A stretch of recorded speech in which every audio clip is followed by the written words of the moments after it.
Ocean is really deep. Deeper, in fact, than most of us realize. If you were to shave off all of the land from the tops of every continent and island in the world and fill up the ocean's deepest points with that land, then the entire Earth would be covered in an ocean 2 miles deep. 3/4 of our planet is already covered in water though, and it goes a lot deeper than just 2 miles. Let's start with a sense of scale. This dot right here is the size of an average human, this slightly larger dot is the size of an elephant, and this is the size of the largest ship ever built, the Knock Nevis. With that in mind, let's start going underwater and see what we find out.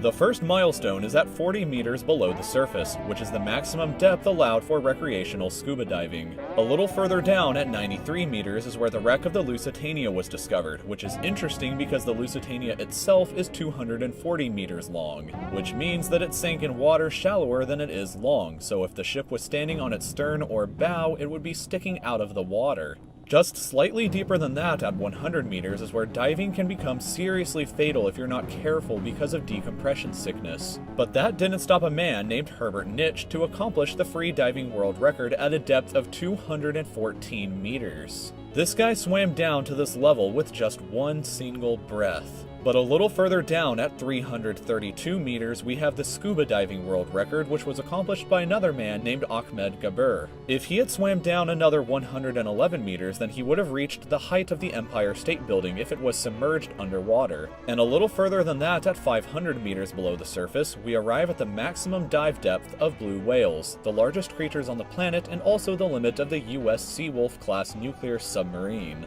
At 535 meters, we can witness the maximum dive depth of emperor penguins, and this is when we must bring up the intensity of water pressure. At this level below the surface, the water pressure exerted on a person, or the penguins, would be roughly equivalent to a polar bear standing on a quarter. So further down the depths, at 830 meters, would be the height of the Burj Khalifa in Dubai, the tallest building in the world.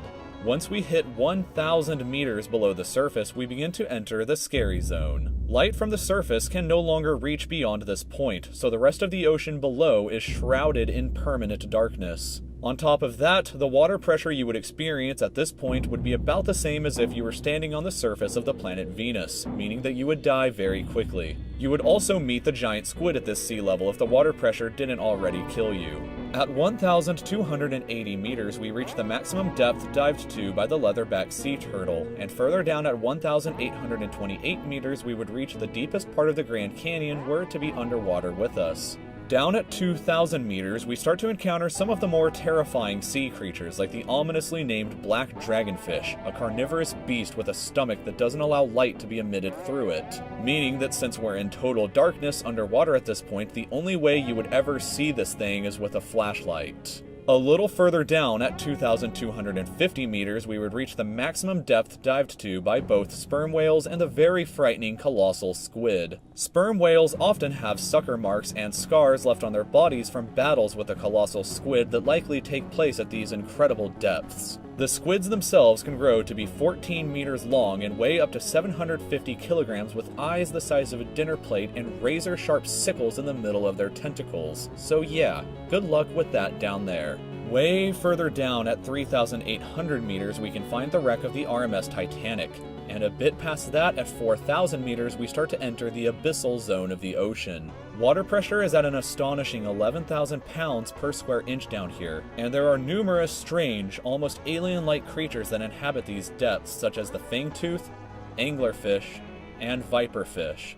Down at 4,267 meters is the average depth of the ocean where you would normally expect to hit the floor, but there are parts of the ocean that go significantly deeper than even this. At 4,791 meters rests the wreckage of the battleship Bismarck sunk during World War II, and way down at 6,000 meters is the beginning of the Hadal Zone, named after the underworld Hades itself. The water pressure down at these depths can become 1,100 times what you would experience way back on top at the surface, which is roughly equal to an elephant balancing on a postage stamp or a single person carrying the weight of 50 Boeing 747 jumbo jets. Down at these depths, you would be crushed immediately without any outside protection, but life still exists down here in various strange forms. At 6,500 meters, we reach the maximum depth that the DSV Alvin can dive to, a popular research submarine that helped to discover the Titanic.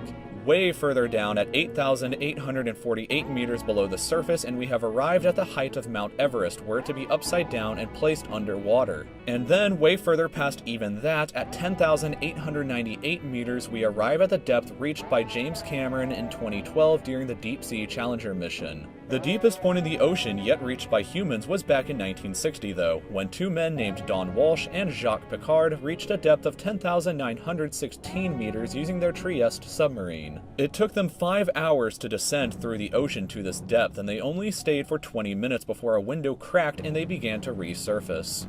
Just a bit further down from there at 10,972 meters and we reach the average flight altitude of a commercial airliner. So if you've ever looked out of a window while on a flight and looked down to the ground, that's a very good sense of how incredibly deep down into the abyss that we are currently at.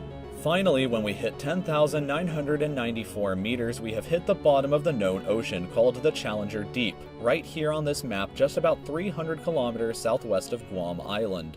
However, it is believed that there are almost certainly even deeper parts of the ocean than this that just haven't been discovered yet. It wasn't until 1997, after all, that the Sirena Deep was discovered with a depth of 10,732 meters, making it the second deepest known point in the ocean. It is estimated that only about 5% of the ocean's floor has been accurately mapped, leaving the other 95% to be currently a mystery. It may be only a matter of time before an even deeper part of our ocean is found, and who knows what we may discover there. So thank you for taking the time to watch this video. If you'd like to stay up to date with